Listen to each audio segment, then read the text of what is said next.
శ్రీమహాగణాధిపతయే నమః. సరస్వత్యై నమః.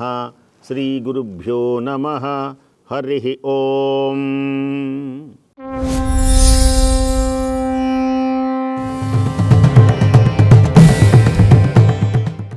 వందే శంభుముమాపతిం సురగురుం వందే జగత్కారణం వందే పన్నగభూషణం మృగధరం వందే పశూనాం పతిం వందే సూర్యశశాంకవన్నినయనం వందే ముకుందప్రియం వందే భక్తజనాశ్రయం చ వరదం వందే శివం శంకరం.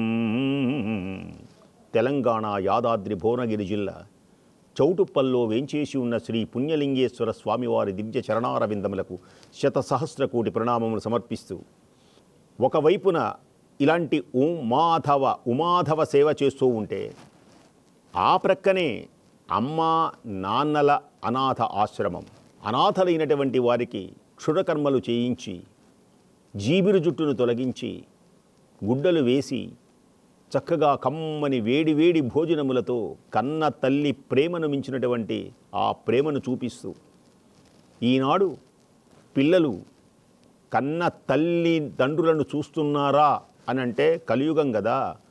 దీని కలియుగం కంటే కలహపు యుగం అని అనొచ్చు. ఎవడింట్లో చూచినా భార్యాభర్తల పోట్లాట్లే. భార్య భర్త మాట వినదు, భర్త భార్య మాట వినడు.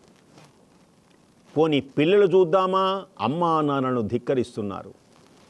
పోనీ తల్లిదండ్రులు పిల్లల్ని పట్టించుకుంటున్నారా, పట్టించుకోవటం లేదు.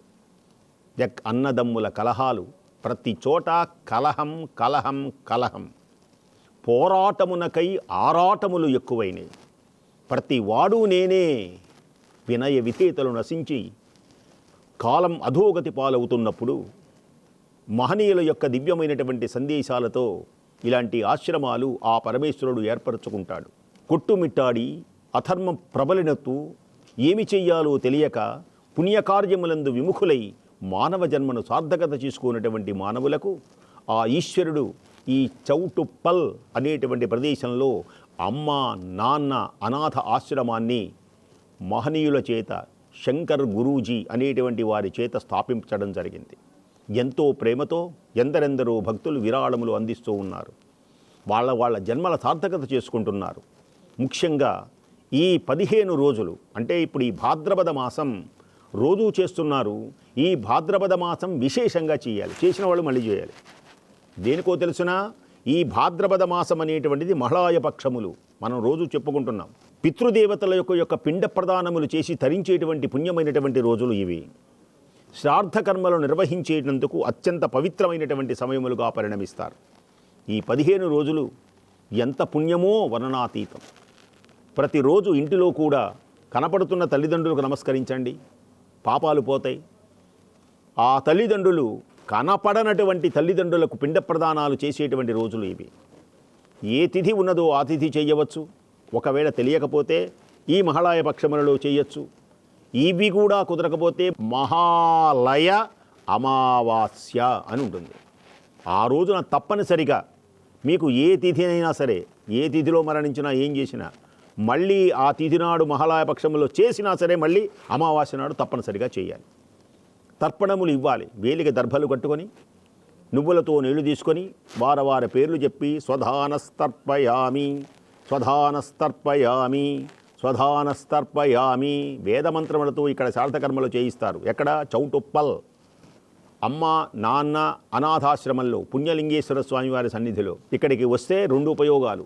ఏకక్రియా ద్వ్యర్థకరి. ఒక పని వలన 2 ప్రయోజనాలు జరుగుతాయి. అంటే ఒక దెబ్బకు 2 పెట్టెలు అంటుంటారే సామెతల్లో.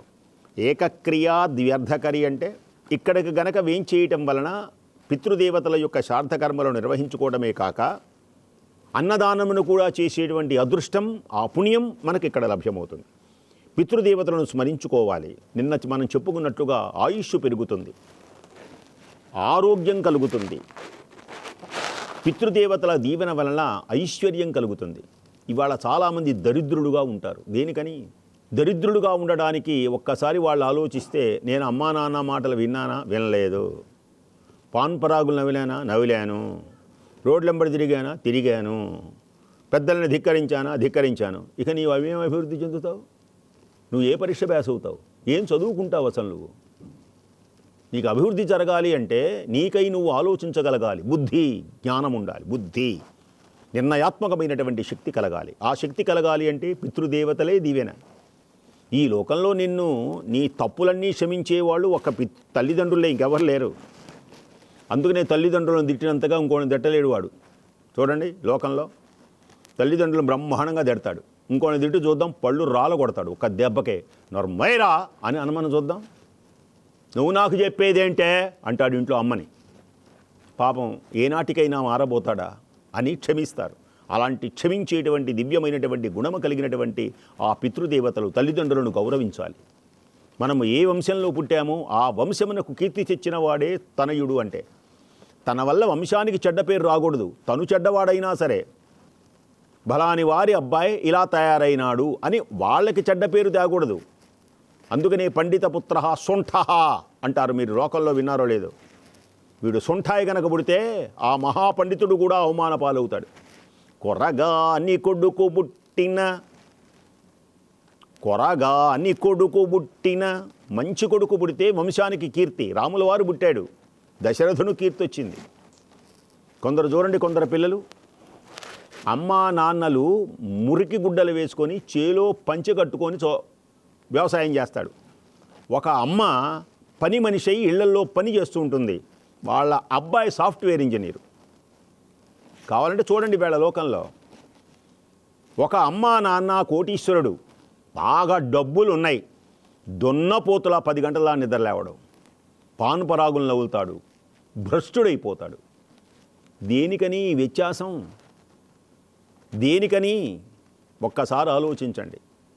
భ్రష్టుడు అవ్వాలన్నా, బాగుపడాలన్నా మనస్సే. అందుచేత దానం చెయ్యాలి అన్నా మనస్సే. ఆ మనస్సు చాలా గొప్పది. మనస్సులో సంకల్పములు గొప్పవై సత్సంకల్పము ప్రాప్తి పొందింటి.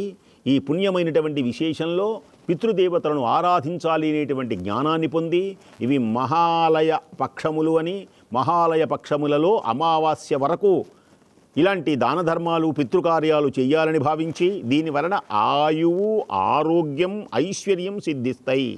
ఇలాంటి పుణ్యమైనటువంటి ఈ మహాలయ పక్షములలో ఇలా శ్రాద్ధకర్మలు పితృదేవతలను దరచి వారి పేరు అన్నదానం చెయ్యాలి.